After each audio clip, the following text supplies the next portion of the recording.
Okay. So, nililinaw ko lang po, as early as now, may wild cards po tayo. Alright? So, once I'm done announcing the grand finalists, kindly stay put, Hunks, because we do have wild card. Wild card again will be on November 22nd, and you will have another chance to prove yourself again. So, here we go.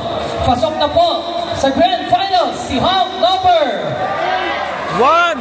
Number 2, Jeric Santos. Di man ang kanyang sinabi, pasok pa rin siya. Being awarded, of course, by Mr. Ronald Laguban and Mr. Jonathan Allegri.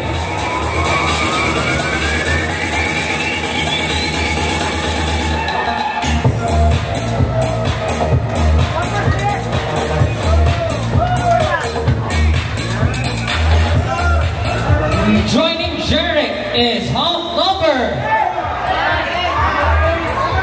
Sinisigaw niya na, narinig ko, ha? Number 1, Zay Rodriguez.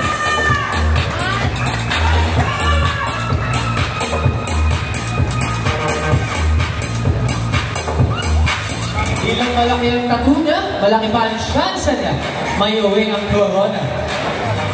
On December 4. Johnny Jeric and Zay is Hunk number.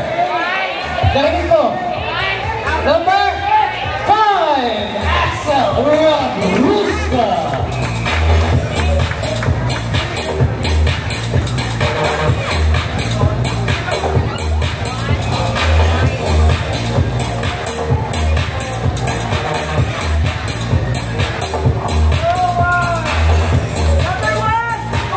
Alright. Tatlo na po yung natawag ko. Isa na lang po ang sure spot sa Grand Finals. After that, wild card po tayo. Here we go. Straight to the Grand Finals is Hunk number 6, Raymond Amarin.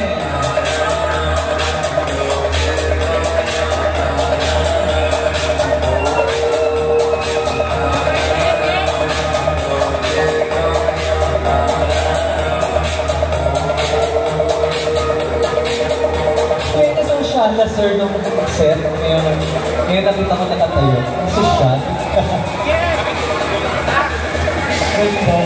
Alright, here we go. Meron po tayong dalawang wild card. The first wild card is Hunk number 3, Mark Louis Quaresma.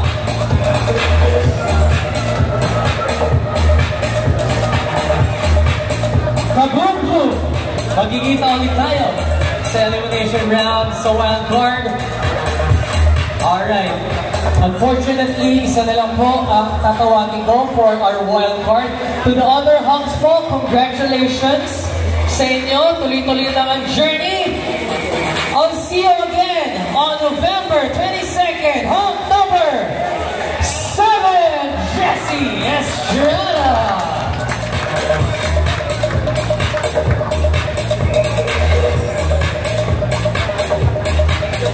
Alright, thank you so much, ladies and gentlemen.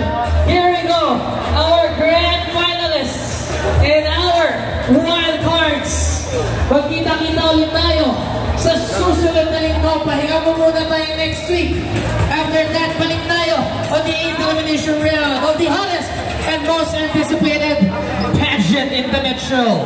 This is Manila's finest song on its year 12. Ako pala si Secular. Thank you so much, everyone.